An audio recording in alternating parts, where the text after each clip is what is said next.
पिछले क्लास में हम लोग कॉन्करेंसी कंट्रोल कैसे करते हैं ट्रांजैक्शन के एग्जीक्यूशन के लिए, दैट मीन्स आइसोलेशन का इम्प्लीमेंटेशन कैसे करते हैं, ये डिस्कस कर चुके हैं।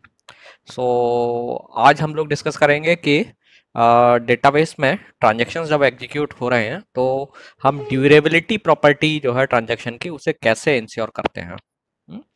सो एक्चुअली जैसा मैंने पहले आपको भी बताया हुआ है कि जब डेटाबेस में ट्रांजैक्शंस रन होते हैं तो जब हम कोई मॉडिफिकेशन कर रहे हैं तो समटाइम्स ड्यू टू फेलियर हो सकता है कि वो मॉडिफिकेशन डिस्क में राइट ना हो पाए।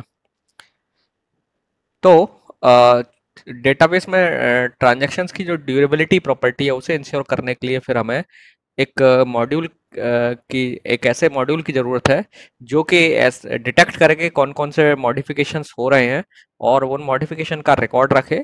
एंड जब अगर मान लीजिए कोई डेटाबेस फेल होता है या डेटाबेस फेलियर ऑकर होता है तो वो उस फेलियर को भी डिटेक्ट करे और जैसे ही सिस्टम दोबारा अप हो, दैट मीन्स रीबूट हो या रीस्टार्ट हो, तो वो उस फेलियर की वजह से जो इनकंसिस्टेंसी या जो प्रॉब्लम्स अराइज हुई थी, कुछ ट्रांजेक्शन्स कंप्लीट नहीं हो पाए थे या कुछ ट्रांजेक्शन कंप्लीट हो गए थे लेकिन उनके चेंजेस राइट ऑफ नहीं हो पाए थे, तो वो उन सबको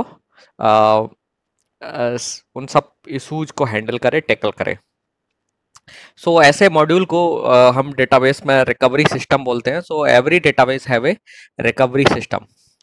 जिसका काम होता है कि वो डेटाबेस में अगर कोई फेलियर होता है तो फेलियर की वजह से अगर कोई प्रॉब्लम अराइज हो रही है, लेट्स से ड्यूरेबिलिटी प्रॉपर्टी अगर वायलेट हो रही है ट्रांजैक्शन की या कंसिस्टेंसी वायलेट हो रही है डेटाबेस की, तो रिकवरी मॉड्यूल या रिकवरी सिस्टम का काम है कि वो इन सब प्रॉब्लम्स को सॉर्ट आउट करे।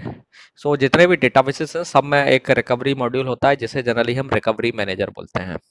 सो इन विद इन आज की क्लास में और उसके ऑनवर्ड हम कुछ क्लासेस में हम बात करेंगे कि रिकवरी सिस्टम डेटाबेसेस के कैसे काम करते हैं, उसके पीछे क्या क्या टेक्नोलॉजीज हैं, क्या कॉन्सेप्ट्स हैं। We will see them one by one. Okay, so let's start. सबसे पहले let's talk about the failures. जैसा कि मैं पहले भी हम लोग डिस्कस कर चुके हैं कि जब एक डेटाबेस रन कर रहा है उसमें कई सारे ट्रांजेक्शन्स कॉन्करेंटली रन कर रहे हैं, तो सिस्टम में उस टाइम पर कोई किसी भी कई तरीके के फेलियर्स हो सकते हैं। अगर हम जनरली फेलियर्स को क्लासीफाई करें तो हम दो क्लासेस में क्लासीफाई कर सकते हैं। पहला है ट्रांजैक्शन फेलियर। ये टाइप का जब एक किसी ट्रांजैक्शन की वजह से फेलियर ऑकर होता है तो हम उसे इस कैटेगरी में रखते हैं। नाउ ट्रांजैक्शन की वजह से जो फेलियर है वो दो तरीके का हो सकता है। नंबर वन, लॉजिकल एरर्स, जिसकी वजह से फेलियर ऑकर होता है। लॉजिकल एरर से मतलब है कि ट्रांजैक्शन के राइटिंग एग्जीक्यूशन के दौरान कोई डायनेमिक एरर जनरेट होती है, रन टाइम एरर जनरेट होती है। जैसे आपने प्रोग्रामिंग के टाइम पर ऑब्जर्व किया होगा, डिवीजन बाय जीरो टाइप की एरर होती है। एरे को आप जब आउट ऑफ बाउंड एक्सेस कर लेते हैं वो प्रॉब्लम होती है। समटाइम्स आप किसी डिवाइस को एक्सेस कर रहे हैं, वो अवेलेबल नहीं है, या किसी फाइल को एक्सेस करने की कोशिश कर रहे हैं और वो फाइल अब अवेलेबल नहीं है, या आपके पास उस फाइल को एक्सेस करने की सफिशिएंट प्रिविलेजेस नहीं है। तो इस तरीके की जो एरर्स हैं, इन एरर्स को हम बोलते हैं लॉजिकल एरर। जब इस तरीके की एरर्स आती हैं किसी ट्रांजैक्शन में, तो हो समटाइम्स ऐसे ही जब प्रॉब्लम्स आती हैं तो ट्रांजैक्शन अपना नॉर्मल एग्जीक्यूशन कंटिन्यू नहीं रख पाता है और फिर ट्रांजैक्शन या तो अबॉर्ट करना पड़ जाता है आपको सिस्टम को, या फिर उसको रीस्टार्ट करना पड़ सकता है या किल भी करना पड़ सकता है। जो लॉजिकल एरर्स हैं उनकी वजह से आपका फेलियर ऑकर हो सकता है। दूसरा है ट्रांजैक्शन फेलियर में सिस्टम एरर्स की वजह से भी सिचुएशन मतलब एक ट्रांजैक्शन का फेलियर हो सकता है। सिस्टम एरर्स जैसे कि डेडलॉक। अगर आप जो एक पर्टिकुलर ट्रांजैक्शन एक डेडलॉक में इन्वॉल्व हो गया है तो that is a kind of system error. उसकी वजह से आपको ट्रांजैक्शन को जो है किल करना पड़ सकता है, या किसी और वजह से जिस ट्रांजैक्शन ने अनऑथराइज्ड एक्सेस किया है या और कोई ऐसा मैलिशियस एक्ट परफॉर्म कर रहा है तो सिस्टम कई बार उसको क्लोज कर सकता है एडवर्टेंट अचानक से। ठीक है। सो ये दोनों तरीके के फेलियर हैं जो ट्रांजैक्शन की वजह से फेलियर होते हैं। दूसरे टाइप का जो फेलियर है वो सिस्टम क्रैश जिसे हम बोलते हैं। तो सिस्टम क्रैश जो है ना, उसमें कई सारे रीजंस हो सकते हैं। सिस्टम क्रैश में पहला जो है आपका ऑपरेटिंग सिस्टम में कोई बग की वजह से या किसी एरर की वजह से आपका सिस्टम फेल हो जाता है, या फिर डेटाबेस सॉफ्टवेयर में कोई इशू है उसकी वजह से आपका सिस्टम फेल हो सकता है। पावर फेलियर हो सकता है, कोई हार्डवेयर फेल हो सकता है, लेट्स से डिस्क खराब हो गया या रैम खराब हो गई, या कोई और मॉड्यूल है जो आपकी मशीन में है वो हार्ड फेल हो गया है। सो इसकी वजह से सिस्टम क्रैश हो सकता है। ओके। नाउ सिस्टम क्रैश में जनरली एक हम अजम्पशन लेकर के चलते हैं, जैसे हम बोलते हैं फेल स्टॉप अजम्पशन। सो फेल स्टॉप अजम्पशन का मतलब है कि अगर मान लीजिए आपकी डिस्क क्रैश होती है, तो हम डिस्क क्रैश के केस में हम ये मान के चलते हैं, हम आइडियल से सिनारियो में लेकर के चलते हैं कि डिस्क के क्रैश होने से हमारा डेटा लॉस नहीं होगा। हालांकि ऐसा पॉसिबल नहीं है प्रैक्टिकली। अगर आप देखें तो सपोज आपकी एक हार्ड डिस्क खराब होती है तो हो सकता है आपका डेटा लॉस हो जाए। तो इस अजम्पशन को हम कैसे रियलाइज करेंगे या कैसे इम्प्लीमेंट करेंगे, बिकॉज ये अजम्पशन थोड़ी सी प्रैक्टिकल नहीं है, लेकिन still we can implement this assumption. इस अजम्पशन को हम इम्प्लीमेंट करने के लिए क्या कर सकते हैं कि हम जो भी डिस्क में डेटा है उसके कई रेप्लिकाज बना सकते हैं, या आप कहिए हम मल्टीपल डिस्क डिप्लॉय कर सकते हैं, और जिसमें डेटा जो ना सेम डेटा दोनों डिस्क में या जितनी भी मल्टीपल डिस्क हैं वहाँ पर हम उन्हें रख सकते हैं। We will see one example of such kind of system जिसे हम रेड सिस्टम बोलते हैं। We will not go into the detail, but थोड़ा सा उसके बारे में बात करेंगे। दूसरा तरीका यह भी हो सकता है कि हम डेटा को मल्टीपल ब्लॉक्स में, एक ही डेटा को दो या दो से ज़्यादा ब्लॉक्स में कॉपी करके रखें। दैट मीन्स मल्टीपल कॉपीज हम रखें। सो अगर कुछ कॉपीज डैमेज हो जाती है हम वहाँ से दूसरी कॉपीज एक्सेस कर सकते हैं।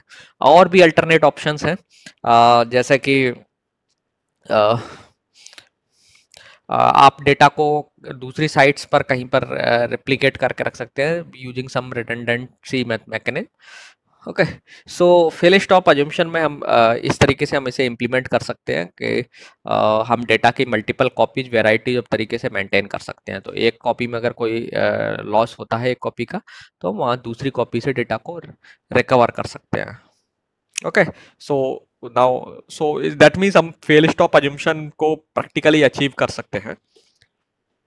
So so I hope fail stop assumption आपको क्लियर हो गई हो। अगर कोई डाउट है तो आप पूछ सकते हैं आगे, नहीं तो मैं फिर कंटिन्यू करता हूँ। ओके। नाउ आपका सिस्टम क्रैश के बाद डिस्क फेलियर भी हो सकता है, जैसे मैंने कहा कि हार्ड डिस्क फेल हो सकती है। सो हार्ड डिस्क फेल भी कई तरीके का हो सकता है। डिस्क का हेड क्रैश हो सकता है, या डिस्क क्रैश हो सकती है, या उसमें जो कोई कुछ ब्लॉक्स हैं सडनली वो उनमें एरर आ सकती है, they may lose the data. Okay. So इन सब फेलियर्स से ये सब फेलियर्स हैं जो किसी भी समय सिस्टम में ऑकर हो सकते हैं और हमें इनसे डील करने की ज़रूरत पड़ेगी ना। कुछ और फेलियर्स हैं जो आपके इन कैटेगरी में नहीं आते हैं, जिन्हें हम जनरली वो जो आपके कंट्रोल में भी नहीं है, जिन्हें हम जैसे डिजास्टर अगर कोई आ रहा है, नेचुरल डिजास्टर आ रहा है, that also stop your system. आपका जो सिस्टम है उसको फेल कर सकता है। फॉर एग्जांपल जिस जगह आपका सर्वर रूम है वहाँ फायर हो सकती है, फायर लग सकती है। अर्थक्वेक से आपका सेटअप जो ना, सिस्टम जो ना नॉर्मल फंक्शन नहीं कर पाए। अगर फ्लड आ गया उसकी वजह से हो सकता है कि आपका सिस्टम प्रॉपरली फंक्शन ना कर पाए, या और कोई बहुत सारी नेचुरल डिजास्टर्स है, टेररिस्ट अटैक हो सकता है, या और एन नंबर ऑफ फेलियर्स में बी देयर दो जो कि नेचुरल तरीके से हो सकते हैं और आपका उनके ऊपर हमेशा कंट्रोल नहीं है। यू कैन नॉट डिसाइड कि वो कब ऑकर होंगे। ओके। सो इन सब फेलियर्स को डील करने का तरीका यही है कि हम अगर नेचुरल डिजास्टर से ओबियसली आप अगर डील करना चाहते हैं तो आप क्या कर सकते हैं, अपने डेटा को मल्टीपल साइट्स पर कॉपी कर सकते हैं, और वो साइट्स जनरली रिमोट लोकेशन पर होती हैं। ओके।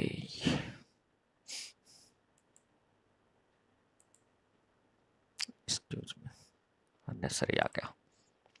ओके।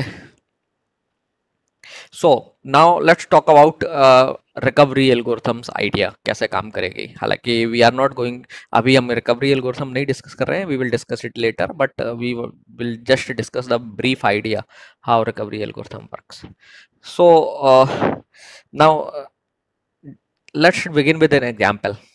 सपोज एक ट्रांजैक्शन है जो एक अकाउंट ए से एक अकाउंट बी में लेट्स से $50 ट्रांसफर कर रहा है. सो आपको याद होगा ये ट्रांजैक्शन की सीक्वेंस ऑफ स्टेप्स क्या होंगे या जो इंस्ट्रक्शंस क्या होंगे हम प्रीवियसली भी डिस्कस कर चुके हैं प्रीवियस क्लासेस में. सो इसमें ये जो ट्रांजैक्शन है वो दो पार्ट में आप परफॉर्म कर सकते हैं. पहला पार्ट में होगा कि आप अकाउंट ए का बैलेंस रीड करें, उसमें से $50 का सब्ट्रैक्शन करें और वापस से फिर वो सब्ट्रैक्टेड जो अमाउंट है बचा हुआ जो बैलेंस है वो आप राइट कर दें. सो अगर मान लीजिए ए का बैलेंस 1000 था, आपको $50 ट्रांसफर करना थे, तो आपने ए के बैलेंस दैट मीन्स 1000 रीड किया, देन उसमें उसको सब्ट्रैक्ट किया 50 से, और 950 आपके पास जो वैल्यू आई अपने वापस आपने डिस्क में राइट कर दिया. सो ए का बैलेंस 950 हो गया. नेक्स्ट दूसरा पार्ट है आपका ट्रांजैक्शन का, उसमें है कि अब अकाउंट बी को अपडेट किया जाए.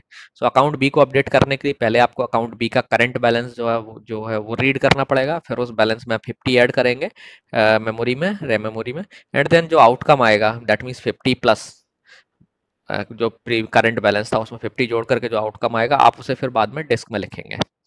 ओके, नाउ अब इस ट्रांजैक्शन के ड्यूरिंग प्रोसेस सिंग के टाइम पर एरर कभी भी आ सकती है.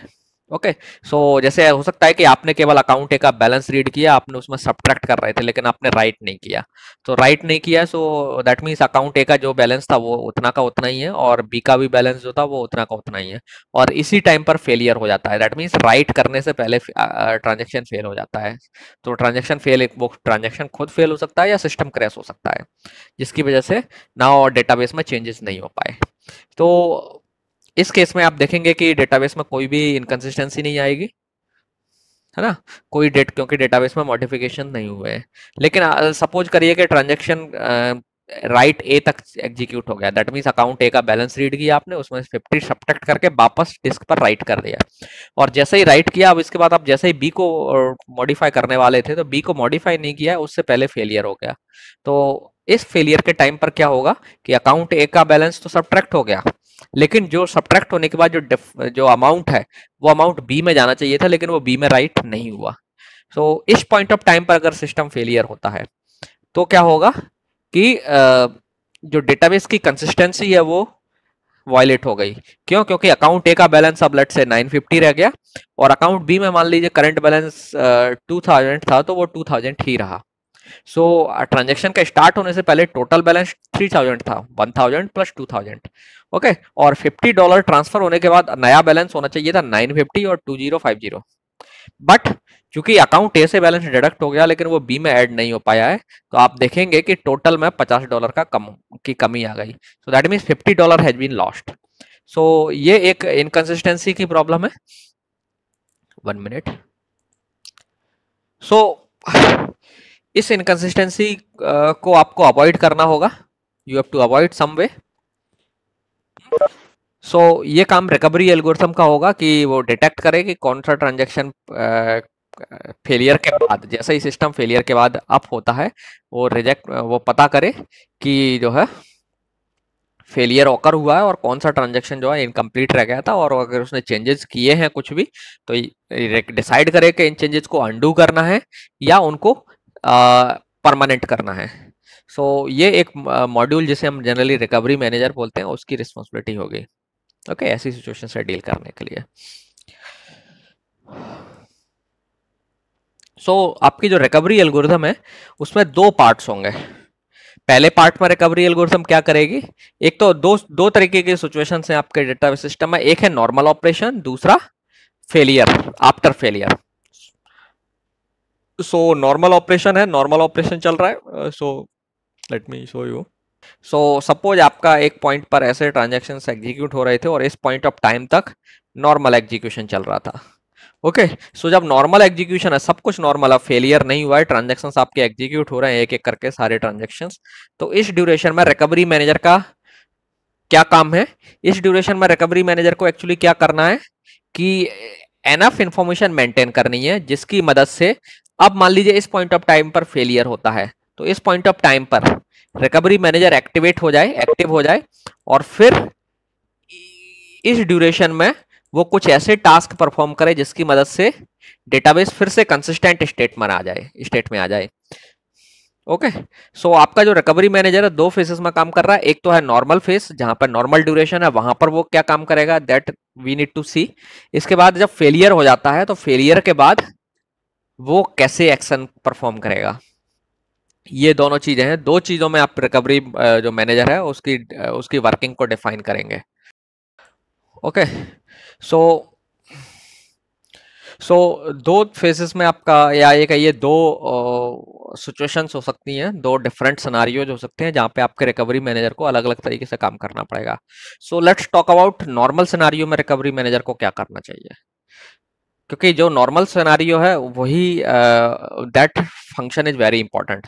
सो नॉर्मल सिनारियो में रिकवरी मैनेजर का काम क्या होना चाहिए कि इतनी इंफॉर्मेशन गैदर करना चाहिए जिस इंफॉर्मेशन से रिकवरी के टाइम पर या जो सिस्टम फेलियर होने के बाद जब सिस्टम दोबारा से रीबूट हो रहा है या अप हो रहा है, उस समय उसके पास सफिशिएंट इंफॉर्मेशन हो जिससे वो रिकवरी कर पाए, सिस्टम को अपनी प्रीवियस स्टेट में लेके आ पाए, क्रैश होने से पहले जो प्रीवियस कंसिस्टेंट स्टेट थी उसमें लेकर के आए। सो दैट मीन्स रिकवरी मैनेजर को नॉर्मल सिनेरियो में डिफरेंट डिफरेंट टाइम्स पर क्या सिस्टम की स्टेटस था, मतलब कंसिस्टेंसी स्टेट्स क्या क्या थी, वो मेंटेन रखे। दैट मीन्स कंसिस्टेंसी के बारे में फुल नॉलेज रखे कि डेटाबेस में किस आइटम की क्या वैल्यू थी, किस ट्रांजेक्शन ने क्या राइट किया। ओके, सो नॉर्मल ऑपरेशंस में रिकवरी मैनेजर का काम क्या होगा, सिस्टम की एक्टिविटीज को मॉनिटर करना और उनके बारे में इंफॉर्मेशन स्टोर करना। सो सिस्टम की एक्टिविटी से मतलब है ट्रांजेक्शन्स क्या परफॉर्म कर रहे हैं, कौन सा ट्रांजेक्शन क्या कर रहा है, कितने ट्रांजेक्शन्स रन कर रहे थे, किस ट्रांजेक्शन ने कौन से डेटा आइटम को चेंज किया, ओल्ड वैल्यू क्या थी, नई वैल्यू क्या थी, एंड सो ऑन, और किस ऑर्डर में चेंज किया। ये सब इंफॉर्मेशन जो है नॉर्मल ऑपरेशन के दौरान रिकवरी मैनेजर को रेगुलरली रन करते हुए गैदर करना है। ओके, नाउ इसी इंफॉर्मेशन से जब एक रिकवरी का टाइम आता है, दैट मीन्स जब फेलियर ऑकर होता है और सिस्टम आप करते हैं, तब रिकवरी मॉड्यूल अपना टास्क बदल ले। अब वो क्या करे, जो नॉर्मल ड्यूरेशन के टाइम पर उसने जो इंफॉर्मेशन गैदर की है उसी इंफॉर्मेशन को यूज करते हुए अब वो डेटाबेस को कंसिस्टेंट स्टेट में लेकर के आए। सो वो इसी इंफॉर्मेशन की मदद से रिकवरी मैनेजर डिटेक्ट कर पाएगा कि कौन से ट्रांजेक्शन जो है कमिट हो गए थे लेकिन उनके चेंजेस परमानेंटली नहीं हो पाए हैं, तो वो उनके चेंजेस को राइट करे परमानेंटली, सो ड्यूरेबिलिटी प्रॉपर्टी अश्योर हो। इसके बाद वो ये भी डिटेक्ट करके कौन कौन से ट्रांजेक्शन्स ऐसे थे जो पार्शियली एग्जीक्यूट हो पाए। पार्शियल एग्जीक्यूट मतलब वो कंप्लीट नहीं हो पाए, तो उन्होंने जो पार्शियल चेंजेस अगर किए हैं तो उनको अंडू किया जाए, और ऐसे ट्रांजेक्शन्स जो कंप्लीट नहीं हो पाए थे उनको अवॉइड किया जाए। एंड जो ट्रांजेक्शन सक्सेसफुली एग्जीक्यूट हो गए थे, दैट मीन्स उनका कमिट स्टेटमेंट एग्जीक्यूट हो गया था, तो अब उनके चेंजेस परमानेंट होना चाहिए। दैट मीन्स उन ट्रांजेक्शन को वो कमिट स्टेट में लेकर के आए कंप्लीटली। सो ये तभी पॉसिबल है जब रिकवरी मैनेजर जो है ना नॉर्मल ऑपरेशंस के टाइम पर फुल डिटेल गैदर करे। और ये जो एक और इंपॉर्टेंट पॉइंट है यहाँ पर है कि जो रिकवरी मैनेजर जो भी इंफॉर्मेशन गैदर कर रहा है वो आपको एक ऐसी स्टोरेज में मेंटेन करना होगी जो क्रैश के दौरान अनअफेक्टेड रहे। तो उसके लिए आपको एक स्टेबल स्टोरेज इंप्लीमेंट करना पड़ेगी। सो स्टेबल स्टोरेज से मतलब है कि एक ऐसी स्टेबल स्टोरेज एक आइडियलिस्टिक डेफिनेशन है जिसमें हम ये मान के चलते हैं कि एक ऐसी मेमोरी अवेलेबल है जिसमें हम डेटा राइट कर देते हैं तो वो कभी लॉस्ट नहीं होता है, किसी भी सिचुएशन में लॉस्ट नहीं होता है। Okay, so such type of storage is called stable storage. So हम मान के चलेंगे कि ये जो स्टोरेज होगी जो कॉन्करेंसी के टाइम नॉर्मल ऑपरेशन के टाइम पर जो रिकवरी मैनेजर है जो इन्फॉर्मेशन मेंटेन कर रहा है वो एक परमानेंट मेमोरी में हो। तो आपको मालूम है कि स्टेबल स्टोरेज इंप्लीमेंट करने के कई तरीके हो सकते हैं। या आप उसी इन्फॉर्मेशन की मल्टीपल कॉपी रखिए, लॉग जो आप नॉर्मल ऑपरेशन में इंफॉर्मेशन गैदर कर रहे हैं उसे किसी ऐसी मेमोरी पर रखिए जो अवेलेबल हो जाए। तो आप उसके लिए रेप्लिकेशन इस्तेमाल कर सकते हैं, मल्टीपल डिस्क में मल्टीपल जगह पर वो कॉपी रख सकते हैं, या मल्टीपल हार्ड डिस्क आप सिस्टम में डिप्लॉय कर रहे हैं तो हर हार्ड डिस्क में आप उसकी कॉपी रख सकते हैं। सो सारी हार्ड डिस्क एक साथ खराब नहीं होंगी ऑब्वियसली क्रैश के टाइम पर, तो आपको वहीं से इन्फॉर्मेशन मिल जाएगी। एंड एक्सट्रीम कंडीशन आप मान के चलें तो आप ये भी कर सकते हैं कि हमें रिमोट साइट पर भी उस डेटा को मेंटेन करके रख सकते हैं। ओके, सो अगर आपके पास ये डेटा अवेलेबल होगा रिकवरी के टाइम पर तो रिकवरी मैनेजर रिकवरी कर पाएगा। So this is the concept of the recovery manager. ये एग्जैक्ट एल्गोरिथम नहीं है रिकवरी मैनेजर की, क्योंकि हम डिटेल जो सीक्वेंस ऑफ स्टेप्स हैं we are not going to see that we will see them later. Okay, but this is the brief idea of any recovery manager. General idea है एक किसी recovery manager को कैसे काम करना चाहिए। ओके, नाउ जैसे इन्फॉर्मेशन गैदरिंग है, उसको इन्फॉर्मेशन गैदरिंग और रिकॉर्ड करने के कई तरीके हो सकते हैं, कई एल्गोरिथम्स आप इसमें इस्तेमाल कर सकते हो।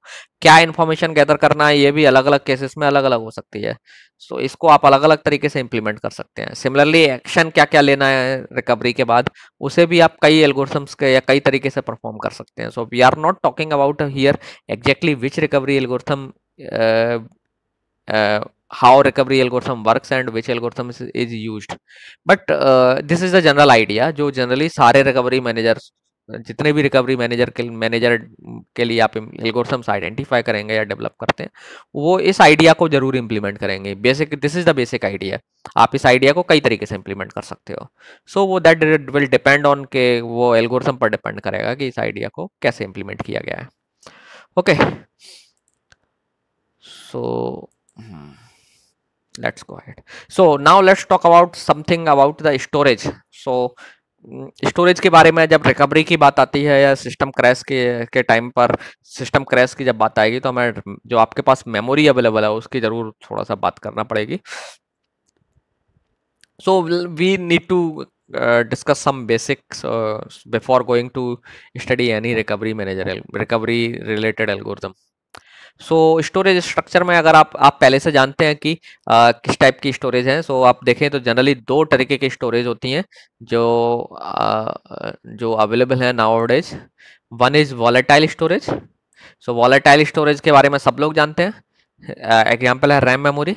सो वॉलेटाइल स्टोरेज में ऐसी स्टोरेज होता है जिसमें जो है ना सिस्टम के क्रैश के बाद आपका जो है डेटा है वो एग्जिट नहीं रहता है, या सिस्टम को आप शट डाउन कर दें या सिस्टम के शट डाउन या के बाद रीस्टार्ट करें तो that data will not survive. Okay, so RAM memory आपकी है, कैश मेमोरी ये इसी कैटेगरी में आते हैं। ये वॉलेटाइल है। वॉलेटाइल का मतलब that is not permanent. Then दूसरे टाइप की जो स्टोरेज है that is non volatile storage, जैसे हम कभी कभी परमानेंट स्टोरेज भी बोलते हैं। सो इस स्टोरेज की क्या प्रॉपर्टी होती है कि ये सिस्टम क्रैशेस के दौरान सर्वाइव कर सकता है मेनी टाइम। जैसे आपने अगर देखा होगा, अगर आपके सिस्टम में सडनली आपकी मशीन किसी वजह से सॉफ्टवेयर फेलियर, हार्डवेयर फेलियर या प्रोग्राम के हैंग होने की वजह से रीस्टार्ट होती है, तो आप इन मेमोरीज में जो स्टोर्ड डेटा है, चाहे आपकी पेन ड्राइव हो या हार्ड डिस्क हो या यूएसबी ड्राइव हो, इनमें जो स्टोर्ड डेटा है ये लॉस नहीं होता है। सो इन मेमोरीज को हम नॉन वॉलेटाइल स्टोरेज बोलते हैं। लाइक आपका डिस्क हो गया, मैग्नेटिक टेप है, फ्लैश मेमोरी है।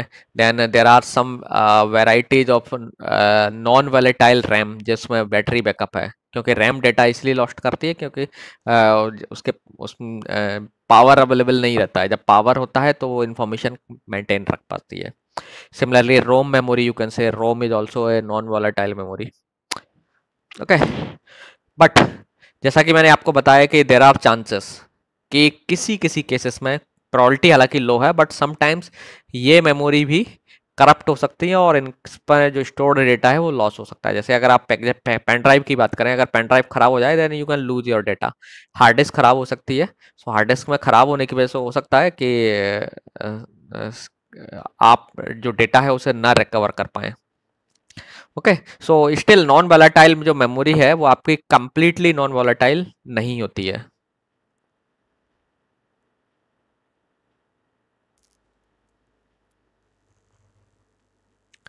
ओके, आप लोग मुझे सुन पा रहे हैं?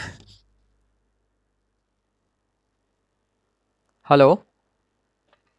Yes sir. Okay okay, actually मुझे कुछ नोटिफिकेशन मिला था नेटवर्क रिलेटेड हो, तो आई थॉट शायद आप लोग ना सुन पा रहे हो। चलिए, ओके, गुड।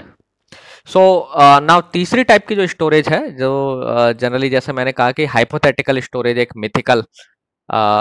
सो मिथिकल स्टोरेज क्या है कि ये एक हम ऐसी स्टोरेज मान के चलते हैं जो परमानेंट है एकदम। That means you will not lose its data. Okay, so mythical storage मतलब जैसे आप स्टेबल स्टोरेज, जैसे मैंने पहले भी कहा, स्टेबल स्टोरेज एक ऐसी स्टोरेज है जिसमें डेटा स्टोर्ड जो है वो किसी भी कंडीशन में लॉस्ट नहीं होता है। नॉट इन एनी कंडीशन, किसी भी कंडीशन में कभी लॉस्ट नहीं होगा।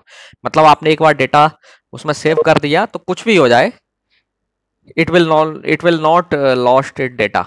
आप उसमें से डेटा प्राप्त कर सकते हैं।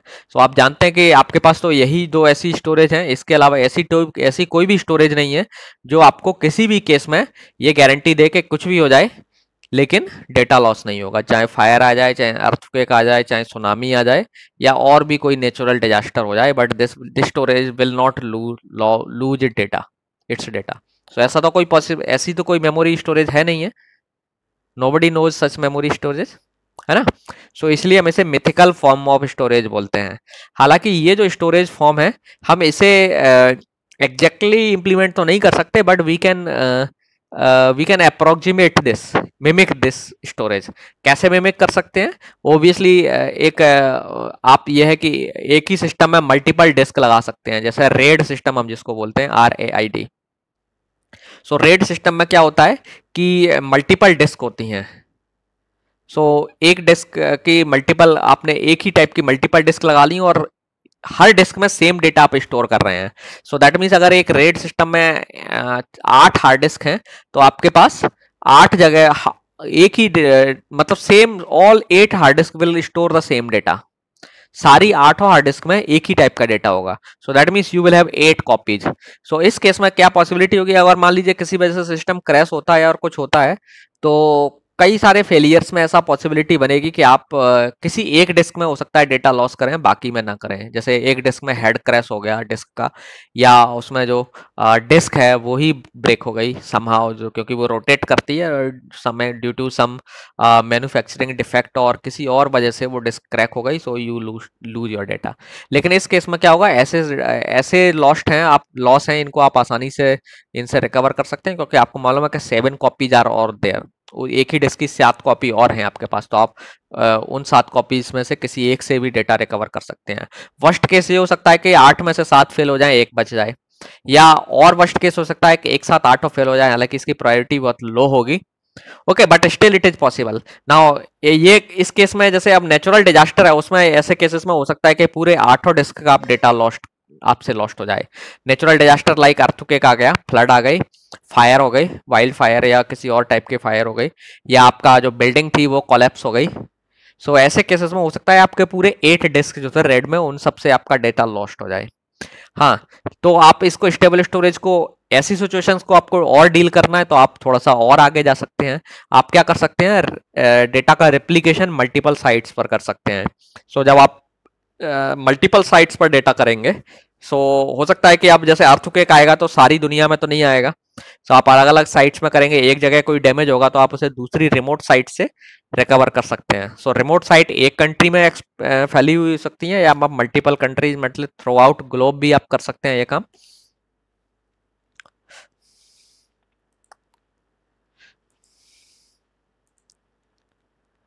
ओके, सो आपका मल्टीपल साइट्स पर जो डेटा है, आप उसे वहां से रिकवर कर सकते हैं। वन ओके, सो आप अपने डेटा को मल्टीपल साइट्स पर रख सकते हैं, जिससे क्या होगा, आप और बेटर स्टेबल स्टोरेज आप रियलाइज कर सकते हैं। Okay, still still there are chances कि आपका डेटा तब भी लॉस्ट हो सकता है, लेकिन बहुत लो चांसेस हैं, क्योंकि कोई ऐसी डिजास्टर भी आ सकती है जो आपकी सारी साइट्स को कवर कर ले। दैट मीन्स उसका जो एक्सपेंशन है आपकी पूरी साइट्स तक हो, और उस केस में आप हो सकता है डेटा लॉस्ट कर जाए, है ना। बट इसके चांसेस बहुत लो हैं। सो दैट आई सेड कि स्टेबल स्टोरेज को ideal, it is a ideal storage. So idealistically आप थियोरेटिकली सोच सकते हैं कि ऐसी स्टोरेज पॉसिबल हो, लेकिन प्रैक्टिकली ऐसी स्टोरेज बनाना डायरेक्टली पॉसिबल नहीं है डिवाइस के फॉर्म में, बट हम इसे अचीव कर सकते हैं indirectly. But still there will be some chances may be there, बहुत प्रोबेबिलिटी बहुत बहुत लो होगी, बट चांसेस तब भी हो सकते हैं कि डेटा का लॉस हो।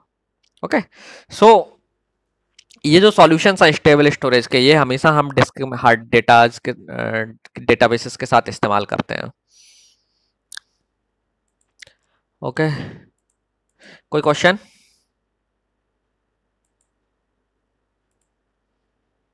Anybody have question?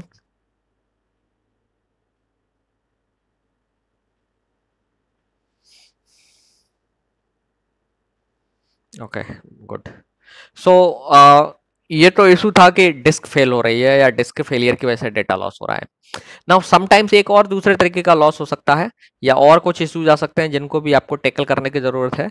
वो है जब आप डिस्क ब्लॉक्स के बीच में राइटिंग कर रहे हैं, देन डिस्क राइटिंग से रिलेटेड कुछ इश्यूज हैं जिन पर हमको ध्यान देना होगा। सो आपको ये नॉलेज होगी, पहले से मालूम होगा कि डिस्क जो है, हार्ड डिस्क आपकी खासकर डिस्क या जितनी भी सेकेंडरी स्टोरेज हैं, उसमें जो डेटा रीड एंड राइट होता है वो ब्लॉक के फॉर्म में होता है। सो एक ब्लॉक एक फिक्स यूनिट है, फिक्स यूनिट साइज है। So each disk have a block size. जो आपकी पार्टीशनिंग टेबल जो आप बना रहे हैं, जो फॉर्मेटिंग करते समय आप किस तरीके का पार्टीशनिंग इस्तेमाल कर रहे हैं, फैट 32 फैट 16, सो इन सब पर डिपेंड करता है। सो और डिस्क पर भी डिपेंड करता है। So you should remember that every disk have a fix block size. So एक block is the unit of minimum unit जिसमें आप डेटा स्टोर कर सकते हैं। सो डिस्क जनरली जो डेटा राइट करती हैं वो एक ब्लॉक, मल्टीपल ऑफ ब्लॉक्स इस्तेमाल करती हैं, या तो वो एक ब्लॉक राइट करेंगे या पूरे 2 ब्लॉक राइट करेंगे एंड सो ऑन। सो एक ब्लॉक का साइज 1 केबी हो सकता है, 2 केबी हो सकता है, 4 केबी हो सकता है, 10 केबी हो सकता है। So that depends on the disk itself. Okay, so each disk have each you can view the data stored in the disk in as a collection of the blocks। so जितना भी डिस्क का data है वो blocks में right होता है। और आपने अभी फाइल्स की भी डेफिनेशन अगर आपने पढ़ी होगी तो ऑपरेटिंग सिस्टम लेवल पर डिफाइन किया होगा। तो फाइल की एक डेफिनेशन है, file is a collection of blocks, ठीक है, सिमिलर ब्लॉक्स जिसमें सेम सिमिलर इंफॉर्मेशन होती है। ओके, सो जनरली जो आप डेटा रीड एंड राइट करते हैं वो ब्लॉक के फॉर्म में राइट करते हैं, ठीक है। And block is a unit of the disk reading writing, जिसमें एक ब्लॉक एक फिक्स साइज का मेमोरी साइज है। ओके, सो आपकी हार्ड डिस्क एक तरीके से ब्लॉक्स में डिवाइडेड होगी। So suppose like that, so suppose this is your hard disk.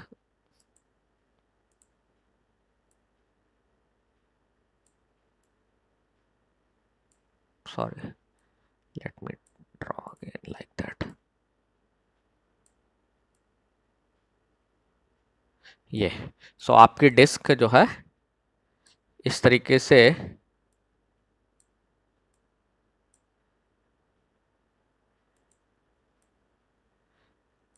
ऐसे सेल्स में डिवाइडेड रहेगी। सॉरी,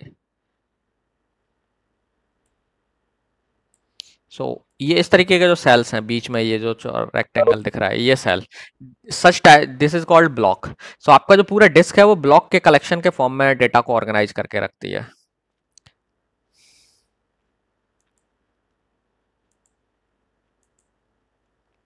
ओके, सो आप एक साथ एक बार में डिस्क जो ना N number of blocks write कर सकती है। सो ब्लॉक की जो डिस्क की जो रीडिंग और राइटिंग की जो मिनिमम यूनिट होगी वो होगी ब्लॉक। सो डिस्क में जो राइटिंग ऑपरेशन होगा, में जब मेन मेमोरी से डेटा डिस्क में लिखा जाएगा या डिस्क से मेन मेमोरी में डेटा रीड किया जाएगा, तो या तो पूरा का पूरा ब्लॉक मेन मेमोरी में आएगा। So suppose this is your RAM. So जब डेटा रीड करना है तो ये पूरा का पूरा ब्लॉक रैम में आएगा। सो रैम भी इसी तरीके से ब्लॉक में ऑर्गेनाइज हो जाती है। So generally it is a convention कि जो डिस्क का ब्लॉक साइज है रैम में भी वही ब्लॉक साइज लिया जाता है। सो अगर डिस्क में ब्लॉक साइज 1 केबी है तो रैम में भी ब्लॉक साइज 1 केबी होगा। हाई चांसेस हैं, जनरली मल्टीपल भी हो सकता है। ओके, सो जो ब्लॉक साइज होगा वो जनरली दोनों में सेम माना जाता है। और डिस्क में जो रीडिंग राइटिंग की जो यूनिट होगी वो ब्लॉक होगी। ऐसा नहीं होता है कि 10 बाइट लिख दिया डिस्क के अंदर, या आधा बाइट लिख दिया, या 2 बाइट लिख दिया, या 1 बिट राइट कर दिया डिस्क में। जो डेटा है वो ब्लॉक्स के साइज के बराबर लिखा जाता है। सो अगर ब्लॉक का साइज 1024 बाइट है तो पूरे 1024 बाइट मतलब 1 केबी राइट होगा। सिमिलरली जब रीड होगा तो पूरा का पूरा ब्लॉक रीड किया जाता है। ऐसा नहीं है कि ब्लॉक से 2 बाइट रीड कर लें केवल। ओके, सो डिस्क में जो रीडिंग राइटिंग होगी वो ब्लॉक के फॉर्म में होगा। सो ब्लॉक्स आर रीड, जब रीड होगा तो पूरा ब्लॉक रीड किया जाएगा और राइट होगा तो पूरा ब्लॉक राइट किया जाएगा। ओके, नाउ जब ये जो अब नाउ जो ब्लॉक की रीडिंग और राइटिंग ऑपरेशन है, so जब आप ब्लॉक रीड कर रहे हैं ये ऑपरेशन और राइट करना। सो ब्लॉक रीड को जनरली हम इनपुट ऑपरेशन से रिप्रेजेंट करते हैं। सो ब्लॉक का नाम अगर बी है सपोज, तो आप लिखते हैं इनपुट बी, इनपुट बी से रिप्रेजेंट कर सकते हो। और जब राइट है तो output B. So output B का मतलब होगा कि आप एक पर्टिकुलर ब्लॉक में जो ब्लॉक बी है उसके डेटा को आप डिस्क में राइट कर रहे हैं, आउटपुट बी। सो ये पूरा ब्लॉक राइट होगा, बी सम ब्लॉक। ओके, सो जो ब्लॉक है वो या तो पूरा रीड रीड राइट होगा, जो पूरा होगा कंप्लीटली। सो दैट मीन्स मेरा कहने का मतलब ये है कि जो ब्लॉक का रीडिंग राइट होगा ऑपरेशन है, ये एटॉमिक होना चाहिए। और ऐसा नहीं होगा कि आधा ब्लॉक राइट हो गया और सिस्टम फेल हो गया तो आप आधे के साथ काम चला लेंगे। नहीं, आधा नहीं होगा।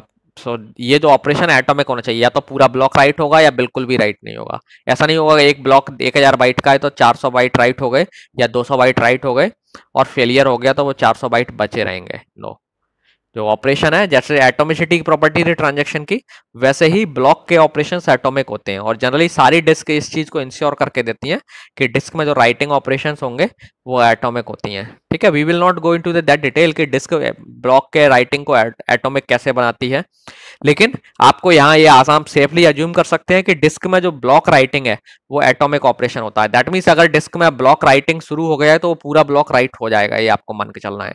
या रीड आप कर रहे हैं तो ऐसा नहीं हो रीड कर रहे हैं तो पूरा रीड हो जाएगा। सो दैट मीन्स पार्शियल, चाहे फेलियर हो चाहे कैसी भी टाइप का फेलियर हो, तो आपका ब्लॉक राइट हो रहा है तो पूरा राइट हो जाएगा। ब्लॉक फेलियर पर ये डिपेंड नहीं करते हैं ये ऑपरेशंस, क्योंकि ये एटॉमिक ऑपरेशन है। सो जैसे आप ट्रांजैक्शन में एटोमिसिटी इंश्योर करते हैं ना, ऐसे ही इसको डिस्क ऑटोमेटिकली इंश्योर करती है कि जो ऑपरेशन है वो एटॉमिक होगा। ठीक है, डिस्क और ऑपरेटिंग सिस्टम मिल करके इस ऑपरेशन को एटॉमिक बनाते हैं। सो आपको इसकी टेंशन नहीं लेनी है कि कभी बाद में आप कहें सर आधा ब्लॉक राइट कर गए और आधा नहीं राइट कर पाया, फिर आप अब क्या होगा, इसको कैसे डील करेंगे। सो ये वाला सवाल की बात ही नहीं उठती है। आपका जो ब्लॉक का जो ऑपरेशन है वो कैसा है, मैं बता चुका हूँ, फिर से कह रहा हूँ, एटॉमिक है। और एटॉमिक का मतलब या तो पूरा ब्लॉक राइट होगा या बिल्कुल राइट नहीं होगा। That means impact full right वाला होगा या बिल्कुल राइट नहीं वाला होगा। सिमिलरली रीड ऑपरेशन भी एटॉमिक होगा, या तो डेटा पूरा ब्लॉक का रीड होगा या कुछ भी रीड नहीं होगा। ओके, सो आई होप अब आप समझ गए होंगे ब्लॉक के एटॉमिक ऑपरेशन से मेरा क्या मतलब है। ओके,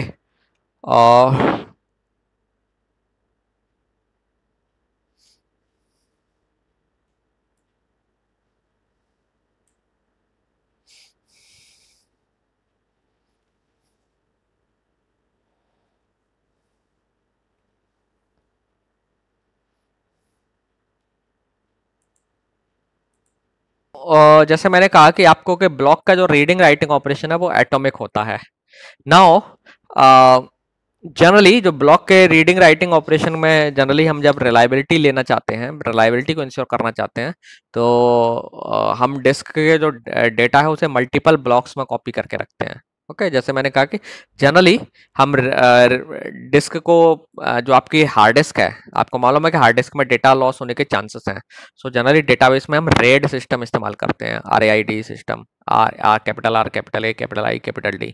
बुक में है, आप डिटेल थोड़ा बहुत अगर जानना चाहें उसके बारे में पढ़ सकते हैं, डायग्राम में भी दिया हुआ है। सो जब हम रेड सिस्टम इंप्लीमेंट करते हैं तो जब आपका ब्लॉक राइट होता है तो एक ही जगह पर राइट नहीं होता है, ध्यान रखना। तो आपका ब्लॉक जितनी कॉपीज हैं, जैसे रेड सिस्टम है आपका, तो अगर आपका सिस्टम डुप्लीकेशन रखना चाहता है या ट्रिपल कॉपी रखना चाहता है या 4 कॉपी रखना चाहता है, सो दैट डिपेंड्स। सो ये जो डेटा है वो मतलब एक एक करके सारे ब्लॉक्स में राइट होता है, सो दैट एक जगह अगर एक डिस्क फेल होती है तो आप दूसरी जगह से कॉपी कर पाए।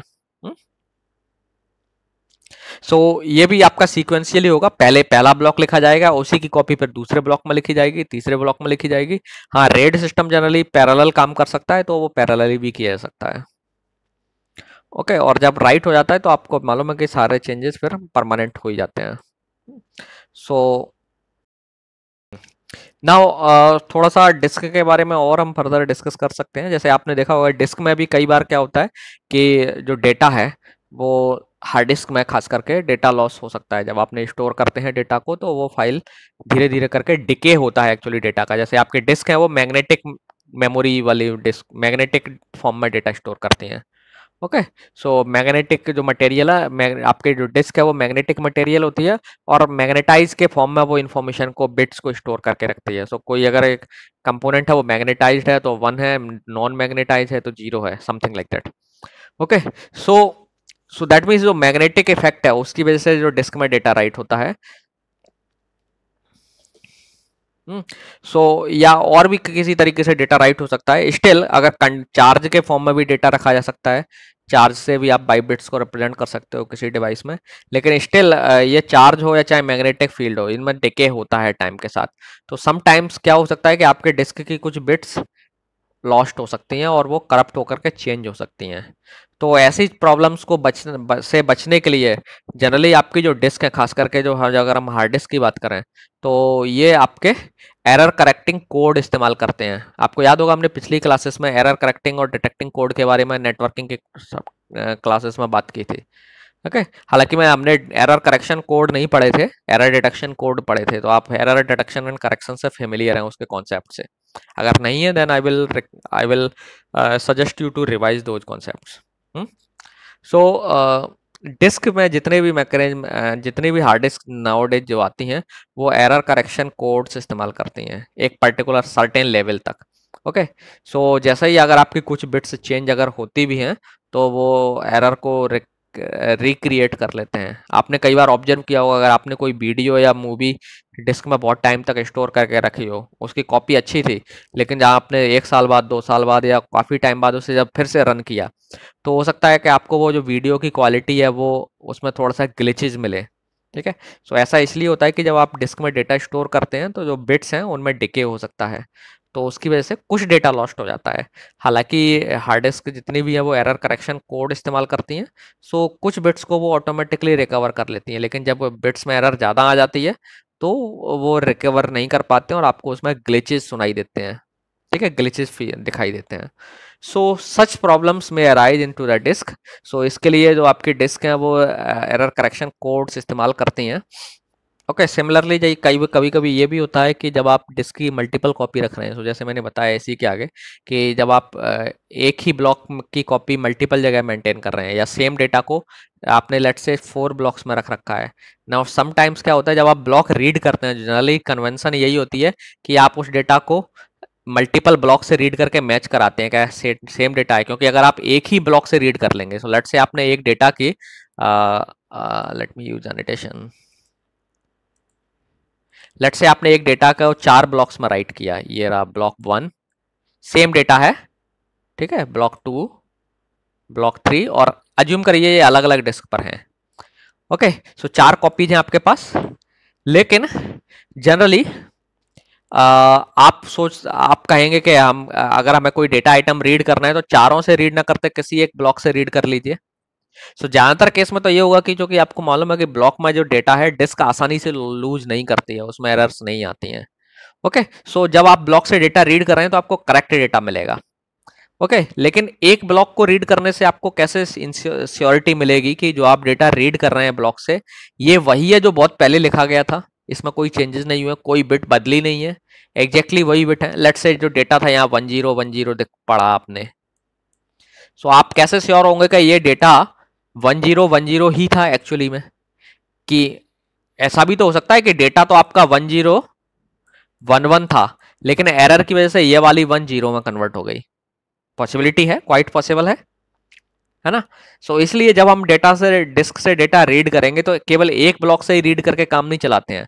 हाँ, जब हम मल्टीपल कॉपी राइट कर रहे हैं तो ऑब्वियसली हमें मल्टीपल कॉपीज का फायदा उठाना चाहिए।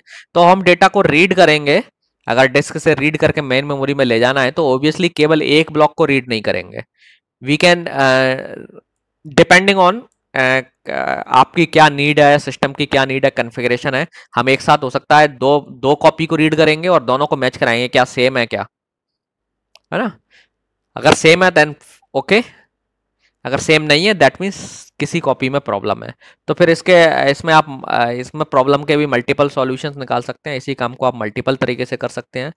आप दो कॉपी ही मैच करा के देखेंगे तो उसमें चांसेस है कि हो सकता है दोनों कॉपी में सेम बिट की एरर हुई हो सेम बिट लेवल पर, तो आपने यहाँ रॉन्ग डेटा रीड कर लिया। सो अगर आपको हाई रिलायबिलिटी चाहिए तो आप सारी कॉपी से डेटा रीड करिए। ऑपरेशन में करेक्टनेस चाहिए, बिल्कुल भी आप मार्जिन नहीं रखना चाहते हैं एरर का, तो आप सारे ब्लॉक से रीड करिए और सारे ब्लॉक्स के डेटा को मैच कराइए। सारी बिट्स मैच कर रही हैं दैट मीन्स करेक्ट डेटा आप रीड कर रहे हैं, है ना? तो इसमें कोई चांसेस नहीं रहेंगे एरर होने के, बहुत रेयर होंगे। दूसरा ऑप्शन है कि आप दो दो ब्लॉक रीड करिए केवल, और दोनों में से अगर दोनों का डेटा मैच कर रहा है तो आप मान लीजिए कि सही है, लेकिन इसमें चांसेस ज़्यादा हैं दो से ज्यादा बेटर है कि आप तीन ब्लॉक के डेटा को रीड करें और फिर देखें तीनों ब्लॉक का डेटा एग्जैक्टली सेम है क्या। अगर एग्जैक्टली सेम है इसका मतलब वो जो राइट किया गया था वही डेटा है, क्योंकि आज हम यहाँ पर ये मज्यूम करके चल रहे हैं एक साथ सारे ब्लॉक्स में डेटा, अगर किसी एरर की वजह से एक साथ सारे ब्लॉक्स का डेटा चेंज नहीं होगा, कुछ ब्लॉक्स का डेटा करप्ट हो सकता है, सारे का नहीं होगा। सो जितने ज्यादा ब्लॉक्स एक साथ आप रीड करके उनके डेटा को मैच कराओगे उतना ज्यादा रीडिंग में रिलायबिलिटी आएगी, करेक्टनेस आएगी डेटा की। सो अगेन आप देख रहे हैं कि यहाँ पर बहुत सारे ऑप्शंस पॉसिबल हैं, तो कौन सा ऑप्शन यूज किया जाए वो डिपेंड करेगा कि आपके नीड क्या है, आपका कितना परफॉर्मेंस बेनिफिट आपको किस केस में मिल रहा है, आपके लिए परफॉर्मेंस बहुत ज़्यादा इंपॉर्टेंट है या नहीं है, समथिंग लाइक दैट। सो आपको एक ट्रेड ऑफ करना पड़ेगा, ठीक है, कितने ब्लॉक से डेटा रीड किया जाए या कितने ब्लॉक से रीड नहीं किया जाए। ऑब्वियसली जितने ज्यादा ब्लॉक को आप डेटा को रीड करोगे और कंफर्म करोगे, जितने ज्यादा ब्लॉक्स को इन्वॉल्व करोगे कंफर्मेशन में, रिलायबिलिटी उतनी मिलेगी, लेकिन ऑब्वियसली आपका टाइम ज्यादा वेस्ट होगा ऐसे केसेस में, तो ऑब्वियसली सारा सिस्टम स्लो होगा। सो आपको दोनों चीजों में देखना है, ट्रेड ऑफ करना है कि हमें एक्यूरेसी हमेशा 100% रखनी है या परफॉर्मेंस ज्यादा को ज्यादा इंपॉर्टेंस देना है, या दोनों का एक बैलेंस भी आप निकाल सकते हैं। सो ये सिस्टम एडमिनिस्ट्रेटर का काम है कि उसे डिसाइड करना पड़ेगा कि उसके लिए इसमें से कौन सा चॉइस सूटेबल है, दोनों के बीच में अच्छा ट्रेड ऑफ कैसे निकाला जाए। Okay, so this is the possibility. Now ये डेटा एक्सेस हम लोग डिस्कस कर चुके हैं, जैसे let me discuss this diagram. So ये डायग्राम काफी इंपॉर्टेंट है, इसको जरा ध्यान से समझिए, देन हम आज का लेक्चर क्लोज करेंगे। सो सपोज ये आपकी डिस्क है। सो डिस्क से डेटा कैसे रीड होता है ट्रांजेक्शन्स के केस में वो देखना है आपको। सो जनरली आपके जो ट्रांजेक्शन्स हैं, सो सपोज दो ट्रांजेक्शन है, ये T1 है ये T2 है। सो दो ट्रांजेक्शन तो सबको अपना अपना वर्क एरिया मिलता है। ये T1 का वर्क एरिया हो गया मेन मेमोरी में, ध्यान रखना ये वाला सेक्शन इस लाइन के इस साइड ये आपका पूरा मेन मेमोरी है और ये आपकी डिस्क है। ओके, नाउ ये ट्रांजेक्शन T1 है, ये ट्रांजेक्शन T2 हो गया, दिस इज T2, और T2 को भी वर्क एरिया मिला हुआ है। नाउ वर्क एरिया किस लिए मिलता है, जैसे आपको अपना रफ वर्क एक अलग कॉपी में करते हो, ऐसे ही ट्रांजैक्शन को काम करने के लिए रैम में एक स्पेस दे दिया जाता है, तो इसमें ट्रांजैक्शन का पूरा डेटा होगा।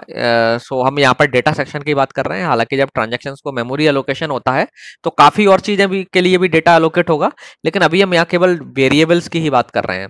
सो हर ट्रांजेक्शन को अपना एक वर्क एरिया मिला हुआ है, आप उसे ट्रांजेक्शन का बफर भी बोल सकते हैं, पर्सनल बफर ट्रांजेक्शन का, जिसमें ट्रांजेक्शन अपने वेरिएबल्स जो रीड की हुई वैल्यू है या वेरिएबल्स में जो इंटरमीडिएटरी चेंजेस किए हैं ट्रांजेक्शंस ने, उनको भी स्टोर करके रख सकता है यहाँ पर, ठीक है। एंड सिमिलरली ट्रांजेक्शन T2, सो आप देखेंगे इसमें x1 y1 दो वेरिएबल्स हैं इस ट्रांजेक्शन के, और इस ब्रैकेट का मतलब यहाँ पर उसकी वैल्यूज हैं। ओके, सो ये ट्रांजेक्शन x1 y1 पर काम कर रहा था इसलिए दो वेरिएबल्स हैं, ये ट्रांजेक्शन T2 x2 पर काम कर रहा है, सो इसलिए एक वेरिएबल है इसके पास। ओके, नाउ ये एक रैम में बफर होता है जिसमें सारे ट्रांजेक्शंस रीड राइट करते हैं, सो आप इसे रीड राइट बफर बोल सकते हैं, रीड राइट बफर। सो ये सबके लिए कॉमन एरिया है। सो किसी भी ट्रांजेक्शन को जो डेटा का फाइनल राइट करना है, ये रीड हो गया, और दूसरा बफर हो गया राइट, रीड राइट बफर।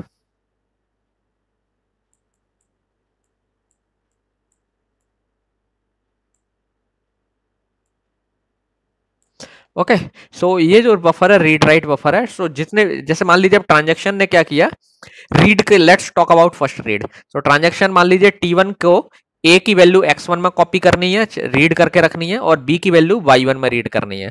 तो T1 पहले क्या करेगा, रीड कमांड इशू करेगा। सो रीड कमांड इशू करने पर ऑब्वियसली क्या होगा, सिस्टम क्या करेगा, पहले जो भी बफर मैनेजर या जो भी मॉड्यूल होगा वो क्या करेगा कि A की वैल्यू को ब्लॉक आइडेंटिफाई करेगा, पहले A कहाँ है, या डिस्क को सीधे कमांड करेगा कि हमें ये ब्लॉक रीड करना है। सो A की वैल्यू रीड करके वो पहले X में आ गई, कॉपी कर लिया। ध्यान रखना ये देखेंगे ये ब्लॉक्स हैं, ध्यान रखना ये ब्लॉक डिस्क का है, ये मेन मेमोरी का ब्लॉक है, सेम ब्लॉक साइज होगा, पूरा ब्लॉक A रीड होके X में आ गया। सो अज्यूमिंग दैट के ब्लॉक में के पूरे ब्लॉक में एक ही वेरिएबल है फॉर द सिंप्लिसिटी, सो ये पूरा ब्लॉक यहाँ आ गया। नाउ इस X को आप आपने रीड कर लिया, यहाँ पे दे दिया। सो इस तरीके से ट्रांजेक्शन T1 का रीड ऑपरेशन कैसे हुआ, डिस्क से इसने जब रीड कमांड इशू की तो बफर के पास गया, मतलब सिस्टम ने उसे प्रोसेस किया, और फिर डेटा इस ब्लॉक को आइडेंटिफाई किया जो x1 की जो वैल्यू थी इसमें थी, और ये वैल्यू लेकर के आया आप इस वेरिएबल में, और फिर ये डेटा आपका x1 में आ गया। सो इस तरीके से रीड ऑपरेशन कंप्लीट हो गया। नाउ इसी तरीके से मान लीजिए इस ट्रांजेक्शन ने लिखा राइट x1, सो राइट x1 का मतलब क्या है, ये जो राइट वैल्यू है ये बफर में यहां पर राइट हो जाएगा, जो पूरा ब्लॉक जाकर के यहां पर राइट हो जाएगा एक बफर, ठीक है। सॉरी, इसके बफर के अंदर नहीं, मतलब इसमें जो पूरा बफर एरिया है तो यहाँ पर एक बॉक्स के फॉर्म में राइट हो जाएगा। सो ये एक बफर है। So let's say this is your x1। और जब राइट करना है तो ऑब्वियसली जब आप राइट कर रहे हैं, ट्रांजेक्शन को आपने बता दिया, ट्रांजेक्शन जब राइट कर रहा है तो सीधे राइट यहाँ हो रहे हैं, लेकिन ध्यान रखना है जब ट्रांजेक्शन राइट कमांड इशू करता है तो इसका मतलब ये नहीं है कि सीधा यहाँ राइट हो गया। ट्रांजेक्शन जब भी राइट करेंगे, आपने देखा होगा, आपने ट्रांजेक्शन की डेफिनेशन में रीड राइट इंस्ट्रक्शन की बात की थी, जो राइट ए राइट बी जो आपने देखा था। सो वो राइट ए राइट बी क्या करते हैं, यहाँ राइट करते हैं पहले, ये बाद में बफर मैनेजर डिसाइड करता है कि कब इन राइट्स को डिस्क में पहुंचाना है ना। सो वो साइमल्टेनियसली भी कर सकता है, बाद में भी कर सकता है, depending on the performance need. So buffer manager को एक्चुअली इनके बीच में जो डेटा फ्लो है उसे ऑप्टिमाइज करना होता है, तो वो कभी हो सकता है इमीडिएटली डेटा राइट कर दे डिस्क में, या बाद में कभी राइट करे, है ना। सो दो अप्रोचेस जनरली डेटा को राइट करने की होती है। एक होता है इमीडिएट मॉडिफिकेशन, मतलब आपने राइट कराया, बफर ने इमीडिएटली आपने यहाँ राइट किया और बफर ने इमीडिएटली यहाँ राइट कर दिया। दूसरा मॉडिफिकेशन होता है डेफर्ड मॉडिफिकेशन। डेफर्ड में मतलब ट्रांजेक्शन ने तो राइट कर दिया और आपने ट्रांजेक्शन को इंप्रेशन दे दिया, ट्रांजेक्शन समझ रहा है मैंने डिस्क में राइट कर लिया, लेकिन एक्चुअली वो राइट बफर में हुआ है। अब बफर मैनेजर बाद में डिसाइड करेगा जब उसे लगेगा कि कब मुझे फायदा है राइट करने में, या कब जो ना वो बफर मैनेजर फ्री है, जब so buffer manager will decide upon depending on its policy, and then वो बाद में राइट करेगा इस चेंजेस को। ओके, सो जब राइट होता है, ध्यान रखना, राइट ट्रांजेक्शन है जब राइट करता है तो वो राइट यहाँ होता है, तो ट्रांजेक्शन जब राइट करेगा तो पूरा ब्लॉक यहाँ जाके राइट हो जाता है, एक ब्लॉक राइट होगा। और जब वो राइट बाद में इस डिस्क में राइट में ट्रांसलेशन होता है, तो वो काम बफर मैनेजर करता है, कब डिसीजन लेना है, ठीक है, कि कब राइट करना है, ये डिसीजन सोनली बफर मैनेजर का होता है। हालांकि रीड कमांड इमीडिएटली की जाती है। सो रीड आएगा तो तब भी वो बफर में आएगा और बफर से ट्रांजेक्शन रीड करता है।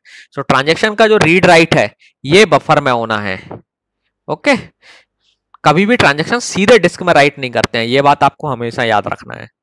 सो जो भी रीडिंग राइटिंग होगी, हम जब आगे कभी भी ट्रांजेक्शन के लिखेंगे कि राइट एक्स ऑपरेशन ट्रांजेक्शन ने किया, सो राइट एक्स का मतलब होगा इसमें बफर में एक्स को राइट किया गया है, सो एक ब्लॉक राइट होगा। और ध्यान रखना यहां भी जो राइटिंग की यूनिट होगी वो ब्लॉक होगी।